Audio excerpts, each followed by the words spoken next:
Happy Friday, everyone. Thank you for joining me on this December 22nd in the Locher Room. I'm Alan Locher. Soap Opera Digests Meredith Berlin, Lynn Leahey, and Stephanie Sloane are here today to look back at their time helming one of the most popular magazines to ever hit the newsstands. Meredith began her stint at the magazine as a features writer before she was made editor-in-chief in 1981, making her the youngest editor-in-chief of a magazine in the country at the time. Lynn Leahey got her dream job in 1994 and worked at Soap Opera Digest for 27 years, 11 of those as editorial director. And Stephanie Sloane also got her dream job right out of college in 1990 when Meredith and Lynn hired her to be their assistant. After a 33-year run, Stephanie exited as VP editorial director in October when the print edition of the magazine folded. For 48 years, Soap Opera Digest was the go-to magazine for all daytime fans around the world to read and learn about their favorite storylines, actors, characters, and behind-the-scenes scoops. Bedrooms, closets, basements, garages, and storage units are still lined with issues of this magazine.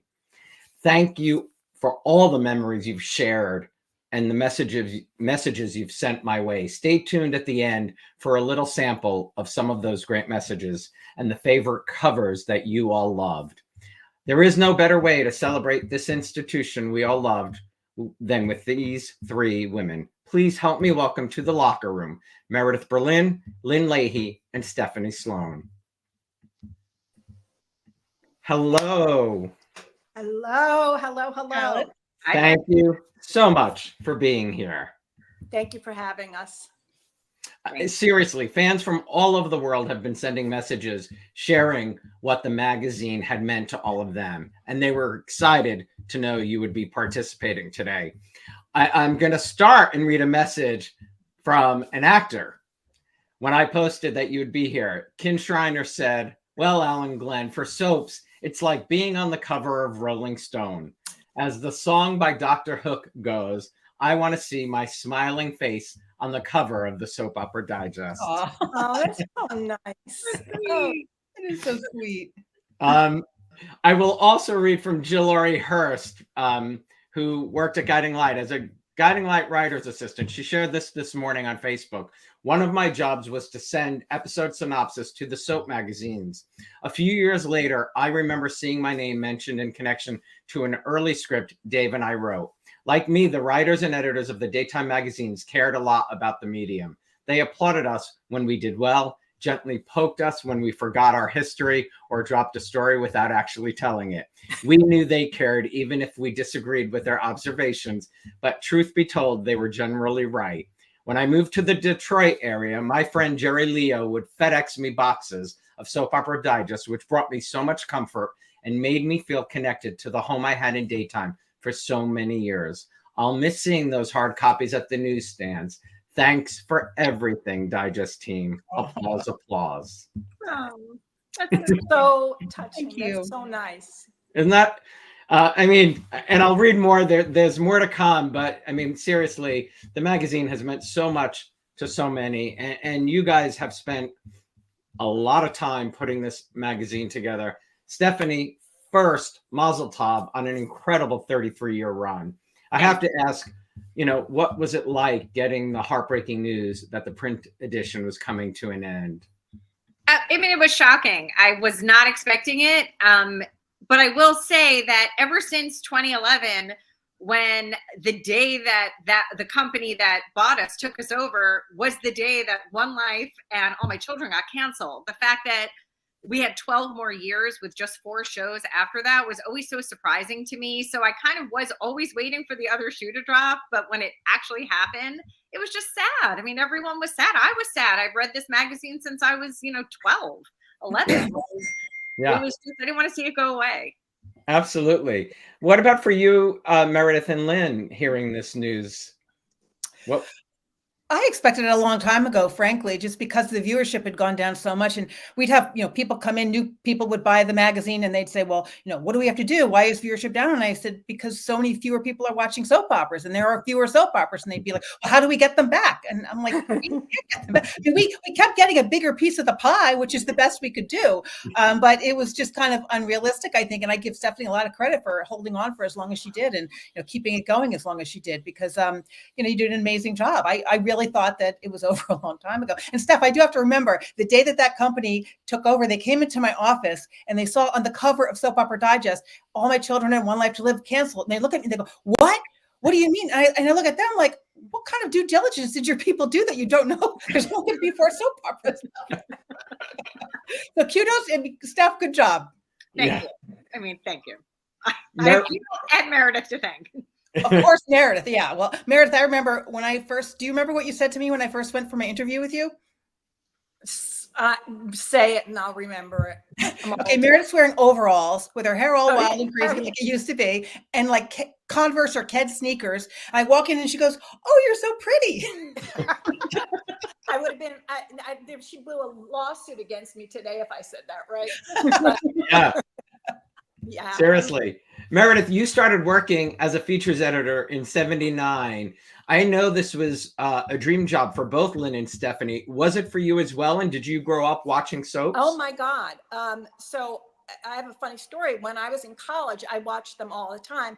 And my college roommate would come home from a class and say, nothing, you're going to become a nothing because all you do is watch soap operas. So, and then, later she was like, take me to the set of All My Children. I think that it was, first of all, I wasn't the first editor. The first editor was a woman named Ruth Gordon. And the magazine was created in '75 by Jerry and Angela Shapiro. Angela went on to be, I think, head of daytime at ABC. So Ruth hired me, and we, in those days, had televisions in our offices. And I was assigned 4 shows. I think, remember The Edge of Night? That was one of my shows. And you'd sit there and watch and take notes on a pad. And my friends from my real world would come and say, what kind of job is this? Like, what? And I'd say, best job in the world, best job in the world. Yeah. And I was really, really lucky. I mean, I just want to say, and I'll say it again, I'm sure, I love these 2 women. We were really lucky to be in an office where the 3 of us, and there were more, could really connect and be with each other inside and outside the office. I mean, Stephanie helped watch my cat when I was on my honeymoon. Lynn and I went off and played hooky. We were always close, and it's not that way in all magazines. So I think that we're very lucky that way. And I think the magazine kind of, benefited from that. There was no cattiness that went on. And what shows did you watch in college? Well, first of all, I got very sick when I was 11, and I had to stay home from school for 2 months. And what else was on? So I got hooked on the doctors and learned a lot about life. But, it was All My Children for me, General Hospital. I know you worked at CBS, Alan. That's okay. Guiding Light was great. And Another World. I would say those were probably among my favorites. And you switched because depending on what storyline was capturing you or what actors were capturing you. But I was a devoted fan through the whole thing. I love that. And Lynn, dream job. Who introduced you to soaps, and what were your Well, you'll like this, Alan, because it was all CBS. It was my mom, and I used to I thought I remembered that. Oh, yeah. Guiding Light, As the World Turns, Capital at one point. I liked Capital too. Yeah, me too. And we used to sit and share a bag of potato chips and, watch the soap operas. And I was like the only Guiding Light fan in college. Everyone else watched General Hospital. So luckily I had my own television and I could stay in my room from 3 to 4. Yeah, we were sadly a rare few, Lynn. Yeah. Every time you mentioned Guiding Light, somebody would say, I watched General Hospital. Yeah. Kelly and Morgan all the way. Oh, 100%. And then Kelly and Nola. Steph, you grew up watching General Hospital, All My Children, Another World, As the World Turns, Ryan's Hope, and The Edge of Night. And as you said earlier, read the magazine since you were 12. Yeah. And then 1990 comes along. Do you remember what you wrote in your cover letter to Lynn and Meredith? So I didn't even have a cover letter. So I might have told this story the last time I was on Alan, but basically I grew up in New York City. So when I came home, my parents were kind of like, okay, time to get a job, from college. And I wasn't that motivated. And I was lying out on people's roofs getting like tans. And one morning I woke up and I'm like, you know what? I want to do something in soap operas. I've read Soap Opera Digest since I was 12. I'm going to send a resume there. This was like a thought in the shower. Hours later, I go to my friend's roof and this guy is like, what do you want to do? And I said, well, I want to work at Soap Opera Digest. He said, oh, I do advertising with them. Why don't you give me your resume? So I literally just gave him my resume with no cover letter. And he gave it to, shout out, Lori Nash, who is the associate publisher. She gave it to Meredith. And 2 weeks later, I had an interview with Meredith and with Lynn. And by the time I got home in the soaking rain, pouring rain, pulling off my soaking clothes, Meredith called to not only tell me I got the job, but the only question I had was the identity of Diva Von Dish, who my friends and I thought was Meredith. And I thought, who was a columnist that just wrote like kind of catty stuff that my friends and I love. And I thought, if I never speak to her again, I need to know who Diva Von Dish is. So when she called, she said, you got the job. And Diva Von Dish is Robert Warwick, who did pass away this year, who was so amazing. And that was, to say I got the job and then to find out Diva's like identity was a banner day for sure. Well, and blew your mind because you thought it was Meredith. Because we thought it was Meredith, and she was like, It's so me. And it was so Robert. He came up with the title, and he just loved that. He loved that. Yeah. That's crazy. Lynn, you started your career at McCall's Needlework and Crafts, but applied for the job in 84, and 6 months later you got it. What was your first role at the magazine? I was like, okay, I applied for a job and I didn't get it. Meredith, remember you promoted Lynn something or other who already worked there, and she'd been in production and it didn't work out. So 6 months later, you called me back. Called another Lynn? Yes, yes. The other Lynn. The better Lynn. And so I got actually a better job than I would have gotten. I would have gotten like the receptionist job. So this was like a slight step up where I was like one person above the receptionist. You were not. That was my first job. But I got to be their assistant. So I was the assistant to both Lynn and Meredith when I started. Easy job. Yeah. Yeah, well, It was amazing. I always say this is the only place I've ever worked. And to Meredith's point, there was never cattiness. That was not how either one of them ran the magazine. And that definitely trickled down to me. And I just can't say enough about the just amazing cooperative, protective environment they both created. And that was literally the only experience I had at an office. So for me, when I hear about people who like have women bosses who are terrible, it's a complete, like, I don't even understand it. I can't comprehend people behaving that way because Lynn and Meredith were so amazing. Thank you. So are you. And when we would get upset, we'd go shopping or eat. So that's how we took out our aggravation. Just like, let's get out of here and go shopping. Let's get out of here and go. McDonald's Had a great lunch. We went to some very, very nice restaurants as well. We did. I remember Robert saying one day, someone who was young and new at the office, not you, Steph, went to Robert and said, Meredith wants to have lunch with me. Like, I'm really, what does she want? And Robert said, she wants to eat. She wants to eat. But hey, eating's good. Meredith, you told me that at the time you were at the magazine, it saw incredible growth. It was the 80s of Luke and Laura and Marlena. The magazine was one of the top-selling magazines on the newsstand, and circulation was in the millions. What was, the magazine like, and running a magazine at that time, being in the top 10? It was really fun. I did not necessarily feel pressure. This is the time of Luke and Laura. The primetime shows had, Dallas, Dynasty, Knots Landing, Falcon Crest. Everyone was into soaps, and we all wanted it to grow. So we were an idea machine. We were adding features all the time. Who's in, who's out, whatever happened to, Stephanie, what's the feature you said to me we still do, that you still do?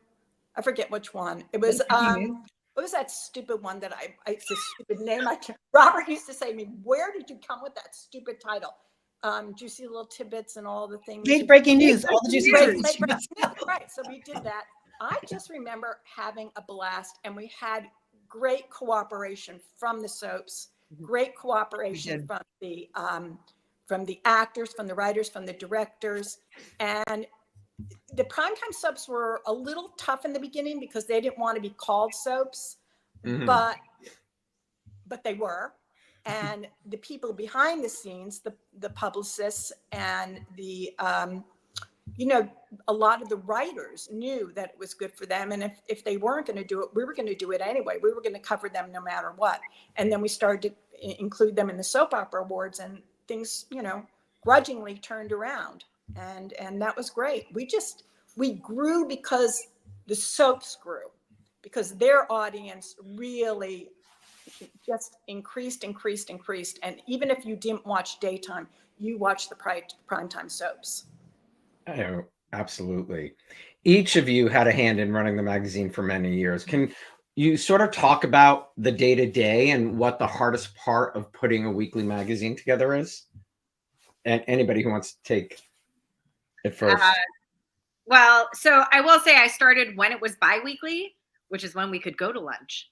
And staff was so much bigger. And so then that was kind of funny, because at bi-weekly we had, I don't know, like 15 people on staff or something. There were just so many people.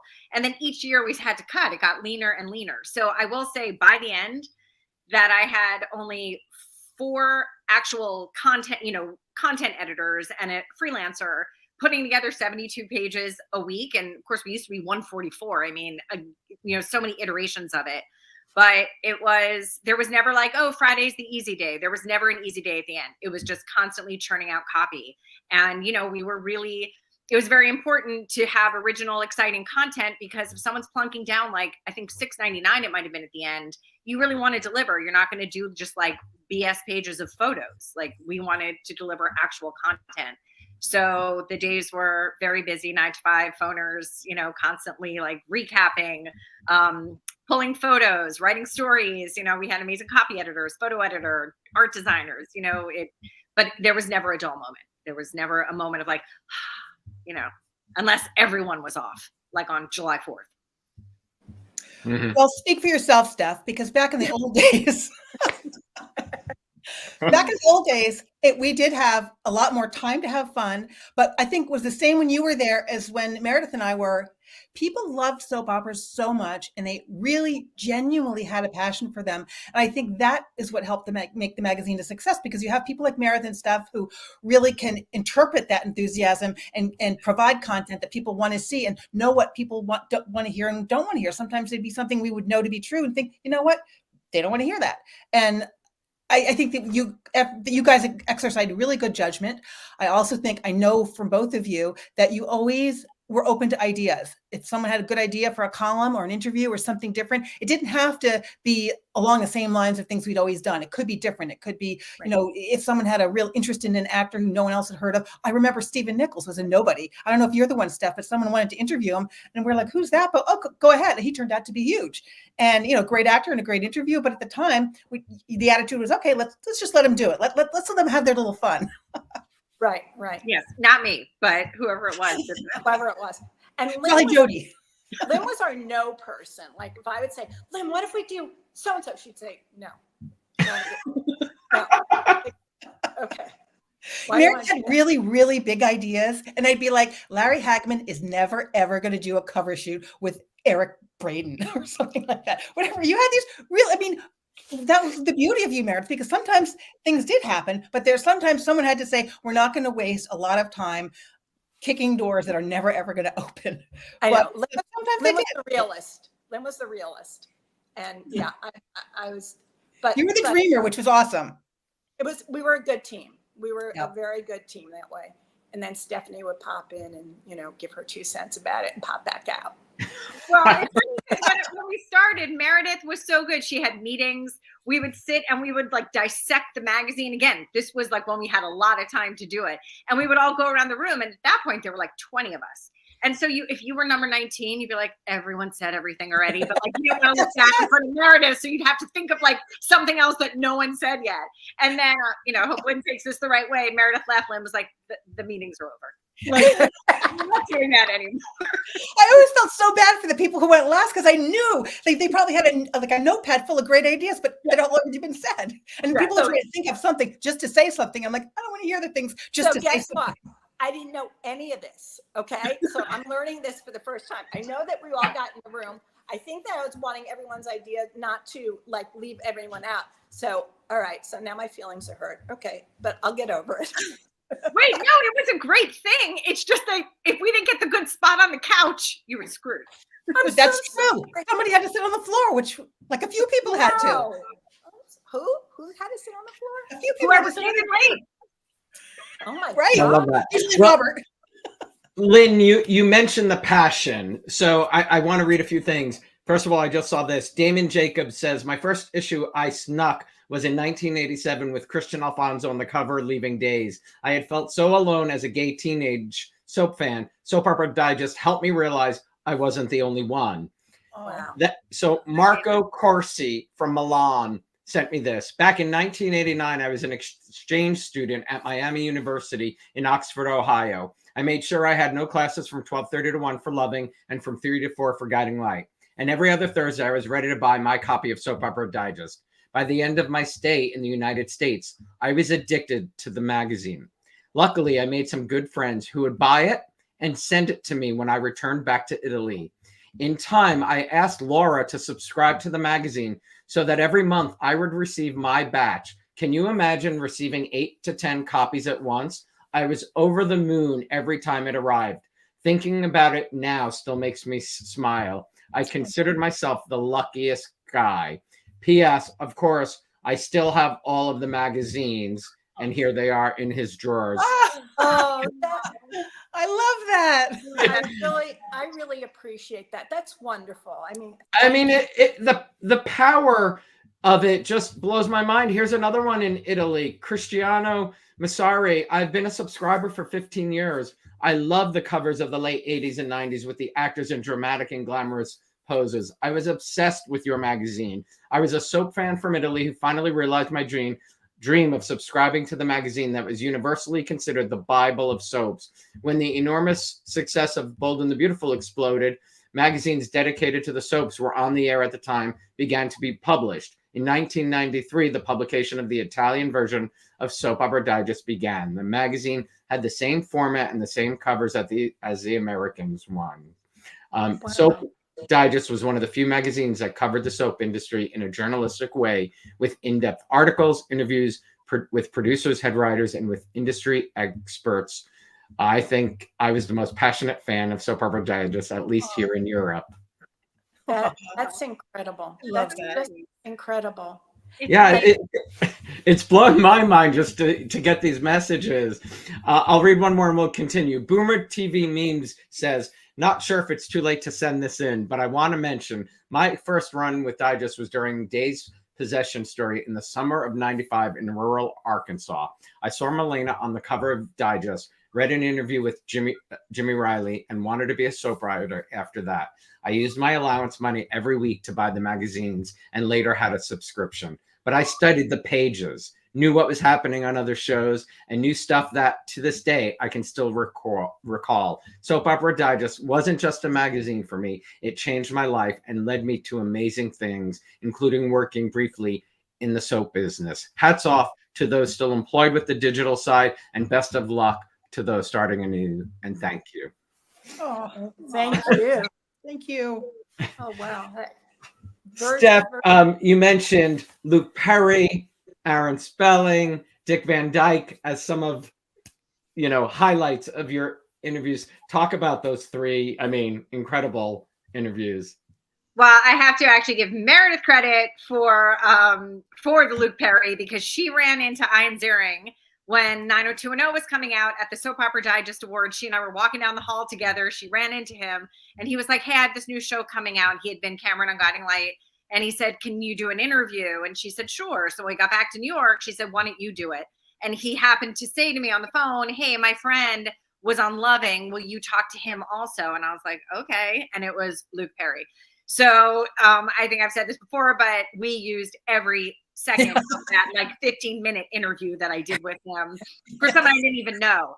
But so ultimately, when of course, 90210 became what it was, and Luke Perry was like the biggest star on the planet, I do want to remind Lynn that she did ask if Jody, our photo editor, could call Vanity Fair to see if perhaps they would loan us photos of Luke Perry for our cover. That did happen. But they I love Jody. You just yeah. Had shot it, and she was like, "Oh, maybe they'll share." And but we You thought I was the dreamer? That was one of Lynn's dreams. But anyway, so that was great. And then when Sunset Beach came out, I had the opportunity to interview Aaron Spelling in his office, which was so crazy because I always remember he had these fish bowls that came out of the wall. And it was just like, there was so much to look at in that office. And he was so charming and so sweet.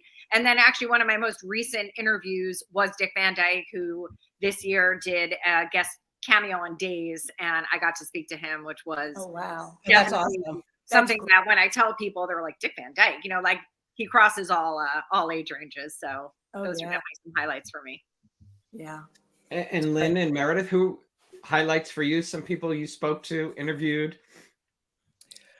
Well, I don't have a Luke Perry because I gave them all the stuff. Remember when you went to Friends because I didn't want to go to California? Yes. They invited me to go on the set of Friends, and I said no because I don't like to get on planes, and I had 2 little kids, and so I said, Steph, you go. So she goes. She made such an impression that they created a character that even looked just like her, who was the Soap Opera Digest editor. It was amazing. Really? I will say that I do get people who are like, were you on Friends? And I'm like, She really looks like you. But I'm like, but they did make her look like me, and she was wearing the exact same thing I was wearing the day that I went to the set. Congratulations. Also, getting to sit on Rachel and Monica's couch, interviewing Marta Kaufman and David Crane is definitely another like highlight that is amazing to me. Oh, and I will watch that episode every time. You are a part of history. I mean, yeah, like an incredible history. Yeah, that was pretty amazing. Well, I was invited to be on One Life to Live and play myself, but first Paul Roush had to take me out to lunch and told me when I ate a hamburger, I was a skinny girl. He said, you're going to put on weight if you eat that hamburger. That's so Paul Roush. I was just going to say that is just so Paul. But I did play myself. But Stephanie, that's amazing. I don't know why you never told me that. That's a great story. I'm not a big self-promoter. It's not my thing. But it is a great story. It is my favorite thing for like my niece and like any of my friends' kids who are like finding friends now. I'm like, oh, the episode with the editor of Soap Opera Digest. That's me. You're welcome. Thanks, Lynn. Then it could have been you. It could have been you. Yeah. Any cover shoots or covers that stand out as your favorites over the years? Okay, I wouldn't say this is my favorite, but I saw the cover when you were showing the covers, which beautiful job, by the way, Alan. There's a cover we did with Eileen Fulton and Deidre Hall and Susan Lucci. I forget what it was. I mean, it was the anniversary of Digest. Yeah, and that's right. It was. And these are these awesome women, terrific actors, and we love them. But they showed up with gowns, except that Deidre's and Susan's were the same color. And Deidre said, well, I'm going to wear red.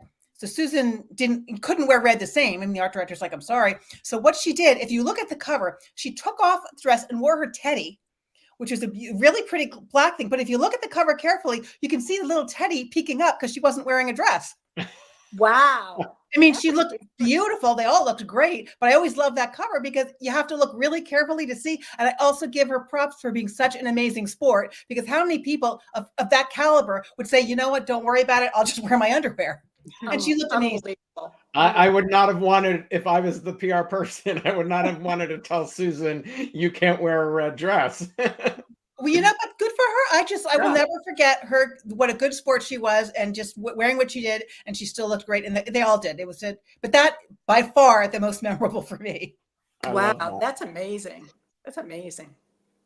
for I don't you, know, but Steph? back in our Or- old office, we like with the first office I started in, our conference room had every cover lining the walls. So it's so Right. hard for me to distinguish between ones that I saw when I was a fan, like, Luke and Laura's wedding cover, Bo and Hope's first cover. That is what totally sucked me in.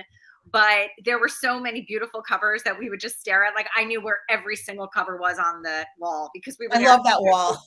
That I love wall that was amazing.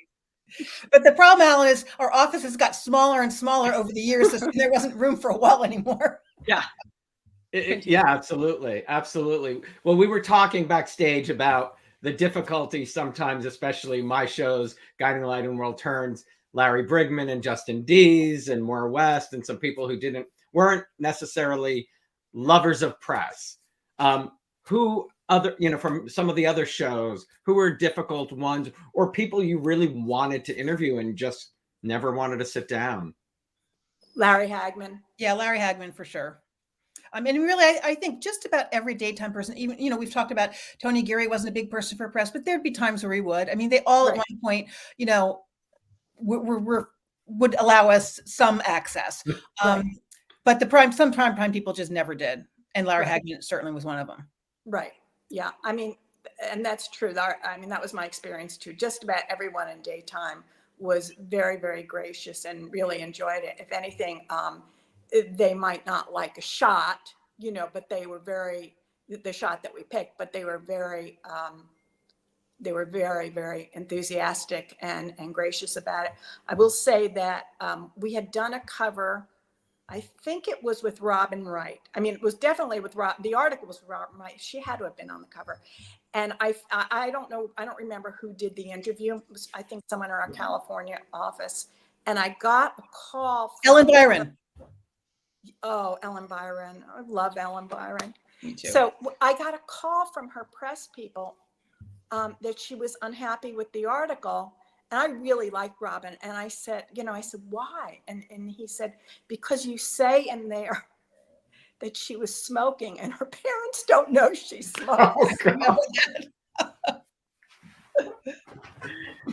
I would say that was like the worst feeling I feel I ever had if we would print an interview and then an actor was unhappy. Like, that was the worst feeling to get that call, because you can't you can't take it back. The difference is, back then there was no internet. No one was like posting it so that it lived in infamy. Right.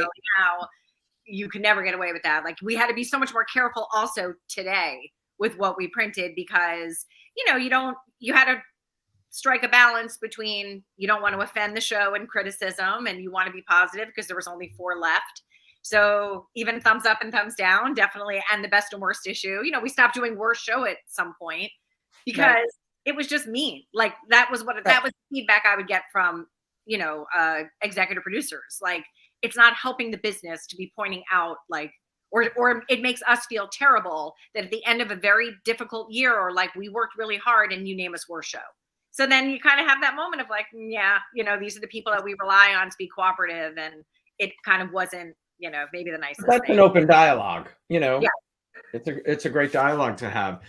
Yeah, we have to talk about some of the incredible writers you've had over the years. I mean, Carolyn Hinsey's It's Only My Opinion. You mentioned Robert Rock's Diva Von Dish, Best and Worst. How did columns like this get started?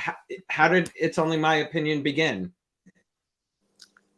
Lynn would have signed that one, I think. Is it you, Lynn? Only My Opinion? I believe it was. Yeah, then you hired Carolyn. Excuse me? You hired Carolyn. Yes, I hired Carolyn. She was working at that Post, right? And no, the Daily News. She was at Daily News. The Daily News, yeah. Just spilling over the side of the boat. And I met her at a party before that. And I was like, I thought she was so cool. And like, really, she loved soap operas and would talk about them, but she would never have worked for Soap Opera Digest. Then he fell over the side of the boat and suddenly she's out of work and she was available. So she came aboard. Ship aboard. Love it. Writers. There you go. Can't help myself. Yeah, but Carolyn was very opinionated. She needed something separate from our thumbs column. Like, thumbs up and thumbs down was too small for Carolyn. She needed something bigger. And Opinionated? What? Carolyn? No. Is that the column? Oh, go ahead, Meredith. No, Diva Von Dish was Robert's idea. And it was just so Robert. So I think that the thing is that we all had ideas for columns and for features and covers, but like, Stephanie and Lynn said, we were very collaborative, and, we're open to any idea. Well, and all of you are daytime fans, so the ideas, and I'm sure everyone on your staff were fans, so the ideas must have been flowing. Did you ever release that it was Robert who was doing it? Like you told Stephanie, but when did it? I don't think we did. No, never. Never told anyone. No. And we didn't continue it after. No one could have possibly replaced Diva Devon Dish, so it had to end with Robert. Right. Right. I When mean, you Robert could almost hear his cackle at the end, Oh God, we had so much fun in his office. He had a whiteboard, and we would have title clinic to come up with like headlines for, for stories. And I just remember one, I don't even know if we were talking about Paul Rausch or whoever it was. So like, don't at me. I have no idea what executive producer it was, but I know it was about Yasmin Bleeth, and it was like, he was Yasmin to me. I mean, we just had so many laughs of like subheads and titles, and probably so funny. Like, That's hysterical. Meredith, were you there? No, Meredith was definitely there when we did the special year-end editions just for The Office. Yeah. I feel like an edition of Soap Opera Digest, but just for us. Yes. Those were good. Be brutal. And that is the joke, that things happen that we could never talk about, just let's say with actors, with shows, with just circumstances. And we always said, we'll save it for the last issue. So it just kind of was funny that like no one knew not like we ever really would have done it, but no one knew the last issue was coming, but there was a lot of last issue stories. Yes. This is true. I love that. Was Carolyn's the column that got the most feedback per se? Or pushback from shows, PR people? It definitely got pushback.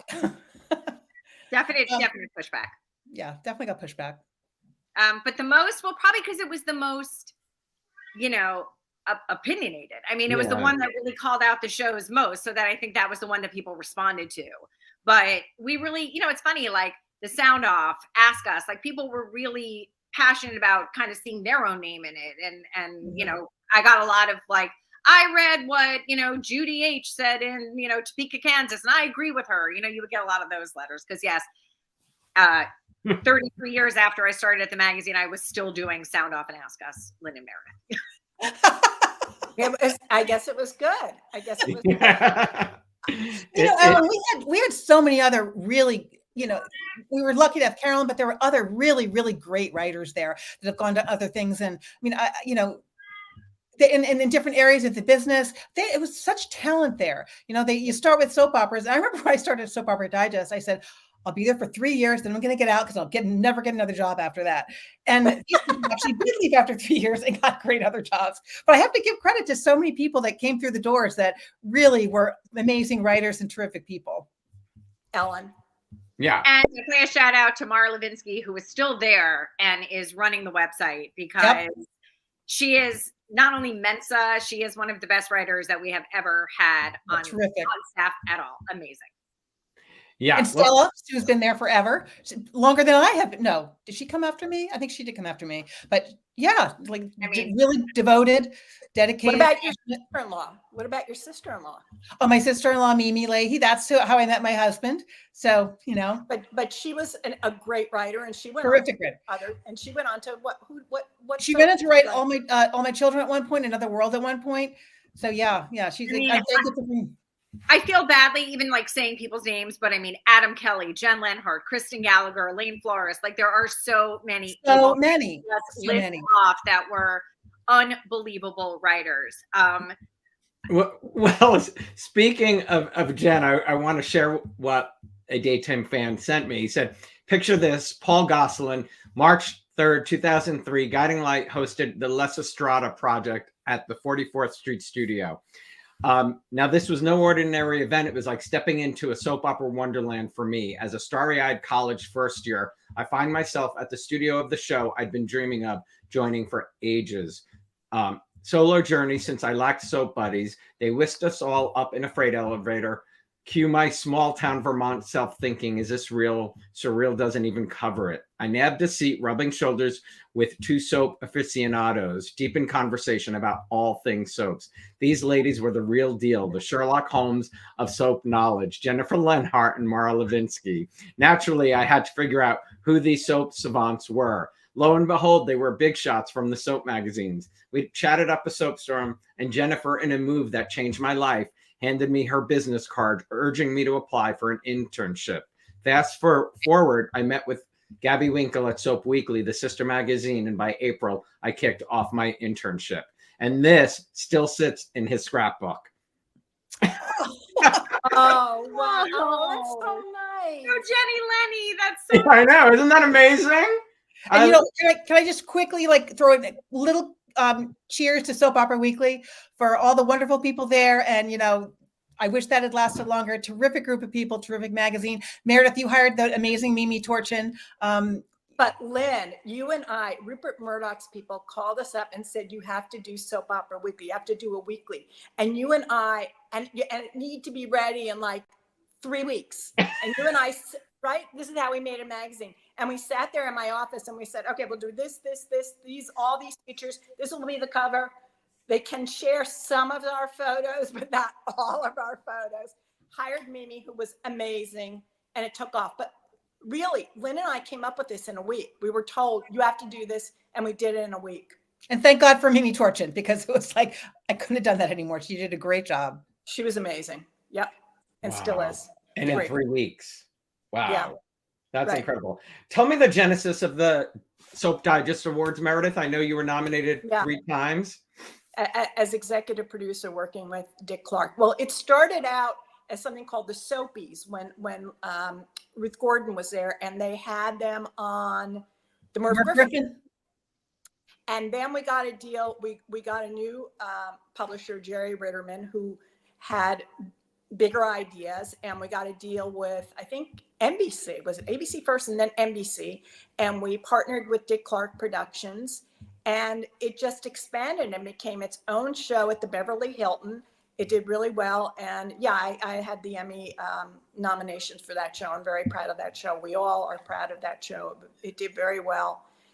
And we had a lot of different categories. And our presenters, I mean, actually, one of our presenters was a young actress who came on with her father and was starting a new show. And we introduced her, and her name was Jennifer Aniston. And she came with her dad. And she was very shy. I'm like, where am I? And how do I, you know, and I wish I was there that year, but I don't think I was. It was fun. And for those shows, the primetime people did show up. They always show up. And you know, Meredith, that's an example of you thinking big and it really worked, because that was 100% Meredith. I mean, she made that happen. She is the one who made that balloon into something it never would have been. That's how I met Donald Trump for the first time, by the way. Me too, in the elevator. And that, yeah, because Marla Maples was a presenter. So, and she threw a shoe at him in the elevator, apparently. Yes. Well, that was something when I started, because they were both they both served as executive producers. So I got to work on it with them. And that was probably one of the most exciting things, like something completely unexpected as their assistant that I got to do. But the coordination of that, just the travel, the parties, just the RSVPs, that was just such an exciting time. And I always say it was the Golden Globes to the Oscars. And like, I will tell you, we loved it. This is really funny. One of the presenters was going to be Joan Rivers, and I think everyone was paid scale. I think that was it. Joan didn't want to be paid. She wanted Bulgari. A Bulgari necklace that she saw. And I think Dick Of course she did. Of course she did. That's what she was paid with, I guess. I had nothing to do with that. That was Dick Clark's thing. But I also want to shout out Al Schwartz, who was the longtime executive producer. He just got an Emmy for like being in the gold or silver, like lifetime achievement circle. And so Al, kudos to Al. He was a dream to work with. He was a dream to work with. Yep. There were, Alan, what we're saying is and you probably know these people, there were a bunch of producers and writers at Dick Clark Productions who were just wonderful people. And Al was. I had a blast at them the last few years. I mean, we brought a lot of talent out there for them. They were really a lot of fun. Yeah. Those were some interesting meetings, I would say, coming up with the nominees. It was sort of like the best and worst meetings sometimes. Like, Didn't Don and Kathy get a tribute at Did Yes, Don they did. right? Love Don and Kathy. Yes, yes. Yeah, I remember that. Yeah, Beautiful Don and people. Kathy. Except that, Um, Ellen, I hated the awards because people would get so mad afterwards, and we'd get the calls about how so-and-so won and blah. And it was just, Oh God, Days stuffed the ballot box. Like, people did not like that Days won every award. These were like legitimate fan-based awards. Days fans bought ballots. well, that's Happened. actually a question I have about covers.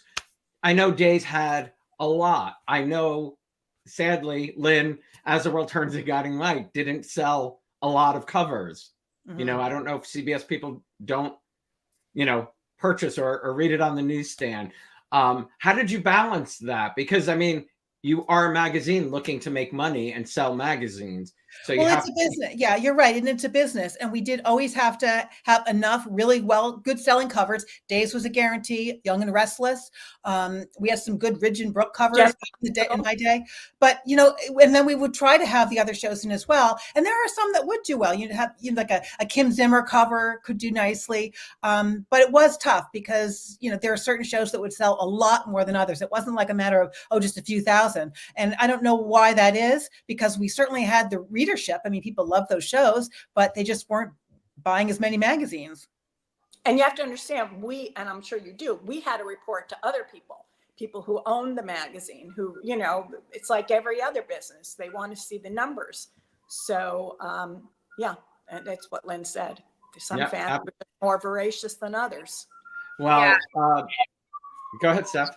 I was gonna say, I was the Days of Our Lives editor when Passions came out, and I feel I got a lot of grief from NBC daytime about not putting Passions on the cover as much. But when you're looking at a show that at the time had like a 1.3 rating or whatever it was, and I don't remember the real rating, so if that wasn't it, sorry everybody, but it was not really a strong enough rating to warrant a cover. We did it like when they did the double weddings with if like Louise and Sheridan got married, they'd be on the cover, but it was hard to really get them into the rotation. It was nothing against Passions, but that was at a point where the numbers really became much more important. And it wasn't selling 1 million copies like, Patch and Kayla's Wedding, which I do believe is one of the highest selling covers we've ever had, anecdotally, that we've all talked about. Yeah, there was a point where they would sell so well, and you'll remember this, Meredith.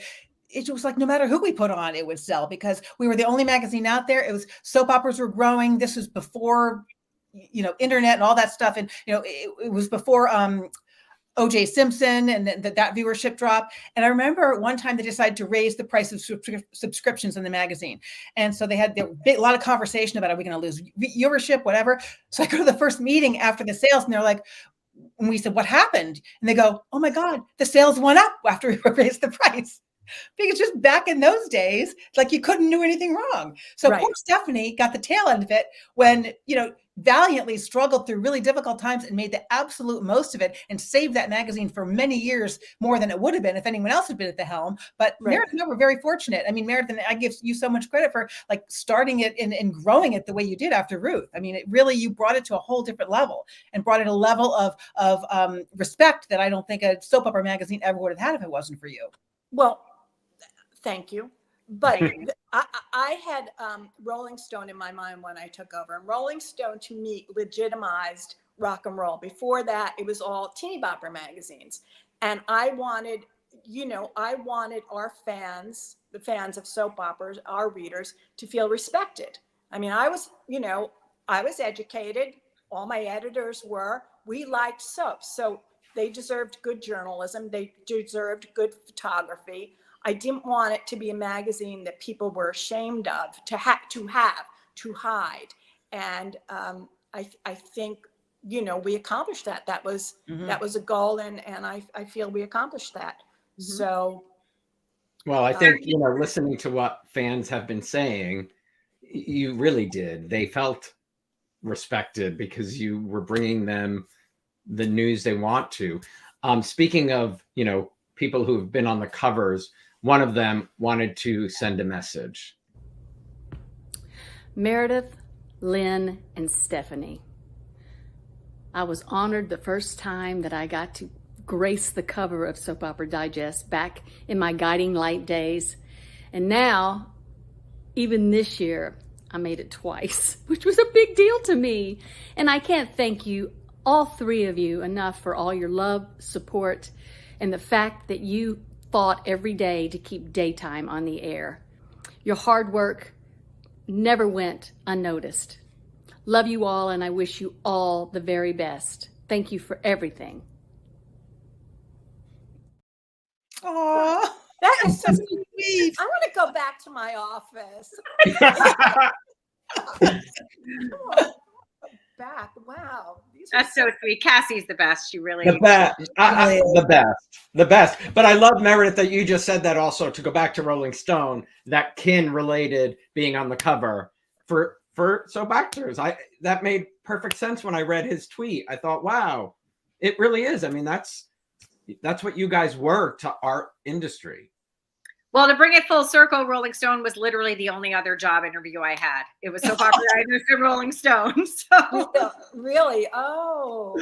I would say you're happy where you ended up. Beyond happy where I went. Where I wound up, again, I can't overstate how much this was my dream job, and how much, when I was there for probably a month, two of my friends were like, "You're going to run that someday." And I'm like, "No, I'm not."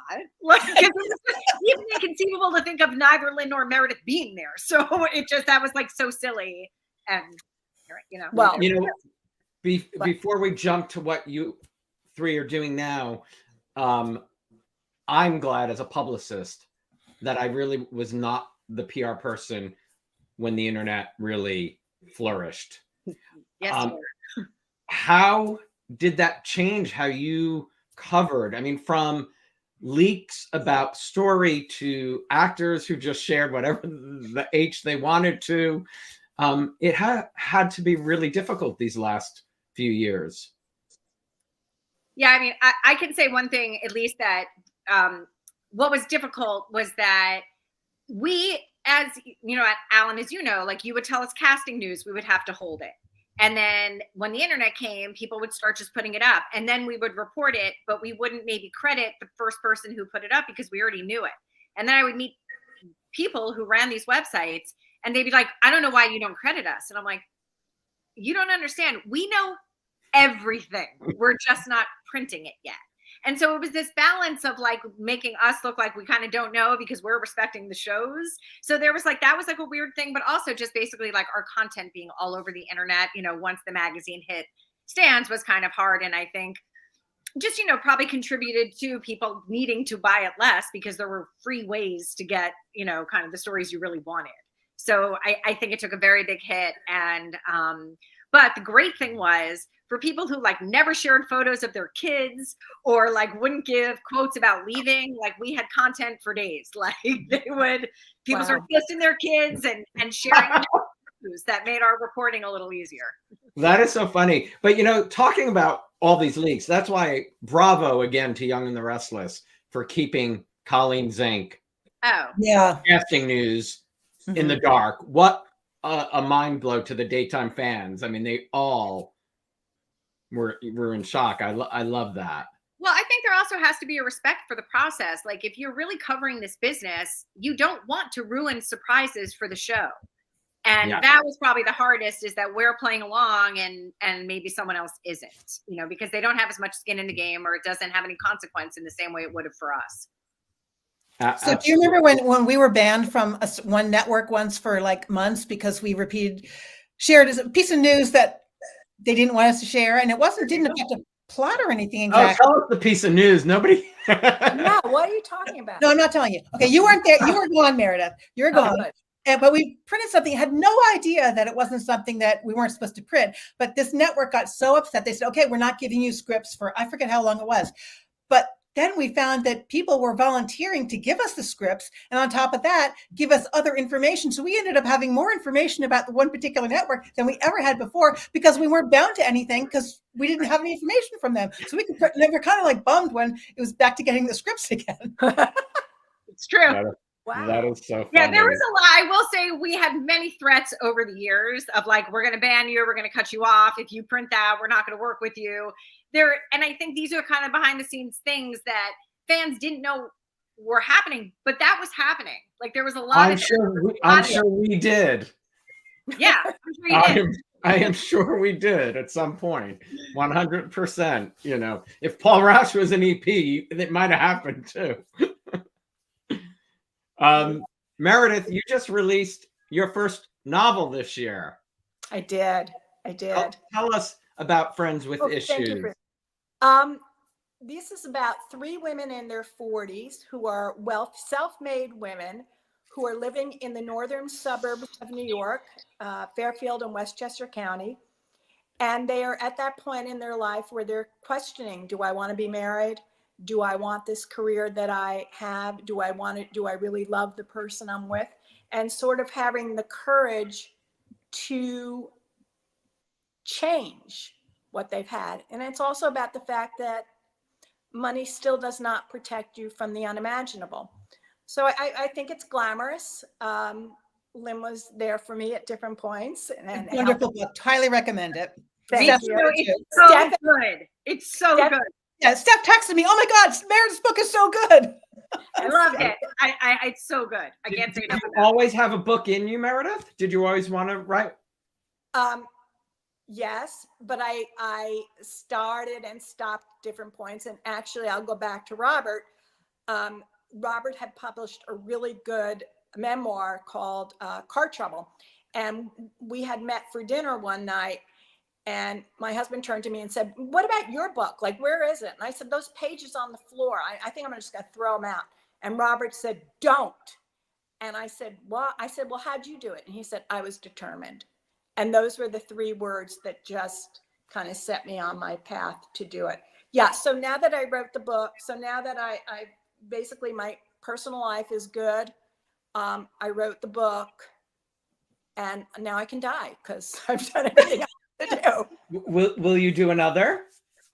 I hope so. I hope so. Yes. We were it's a whole thing. We were in a bad car accident. So as soon as we recover, and I recover from all that, yes. And I do have an idea. So hopefully, yes. Rhodey Rosenzweig popping in to say hello to my old friends, icons, great memories. XOXO. Oh, I love Rhodey. It was great. Well, it's Christmas. Rhodey gave me a cookie recipe about 30 years ago. I still make it every year. I need that recipe. What kind of cookie? Pecan balls. I make them every year. Wow. My husband is downstairs making like 12 batches of cookies because he's an amazing baker. So that's amazing. I love that. Lynn, you have been working at Synopsis as the editorial director for 10 years. For those that don't know, tell us what Synopsis is. It's a business newsletter that goes out every day to producers and, television people, for media executives. Now a lot of streaming. It used to, when I first started 10 years ago, it was a completely different business. Now it's like a lot more ad tech and connected TV and all that. And my boss now is Robbie Kapla, who I used to be the boss of back in the day. And I always say, like, she and Stephanie are much better bosses than I ever was. That's not true. Lynn was the best boss. I mean, Meredith, so were you, but I was with Lynn longer. Stop selling yourself short. You were amazing. Well, I talk you up everywhere else. So but you get to work from home, right? I get to work from home, which is amazing. And it's really more of the business side. It's not like the sexy glamour side, but I really enjoy that part. As Meredith will say, I'm the realist. So that business aspect really suits me well. I've been reading it for decades. I mean, it's all interesting news about the entertainment business.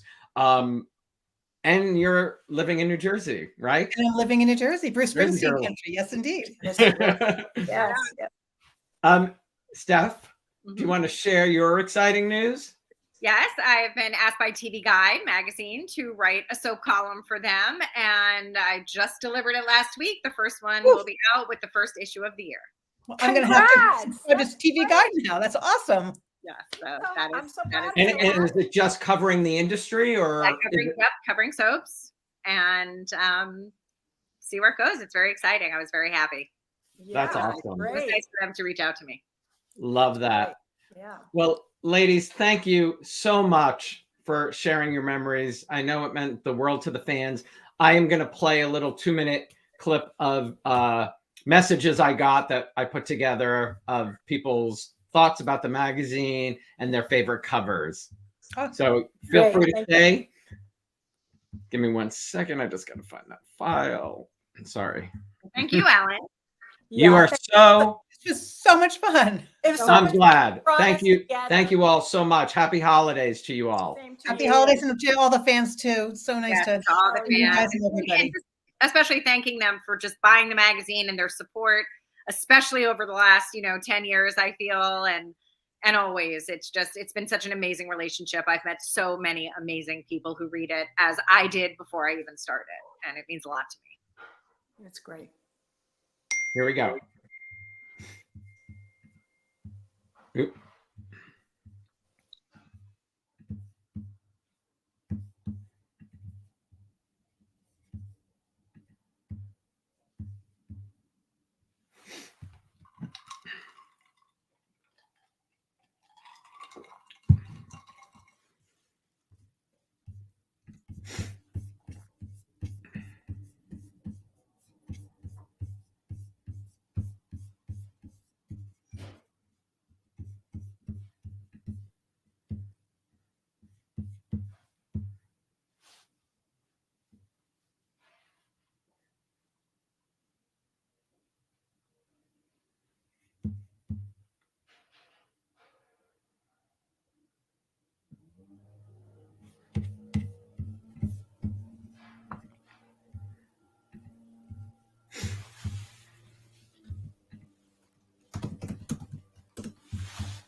Thanks, everybody. Thank you to Meredith Berlin, Lynn Leahey, and Stephanie Sloane for spending this hour and sharing their memories working at Soap Digest with all of us.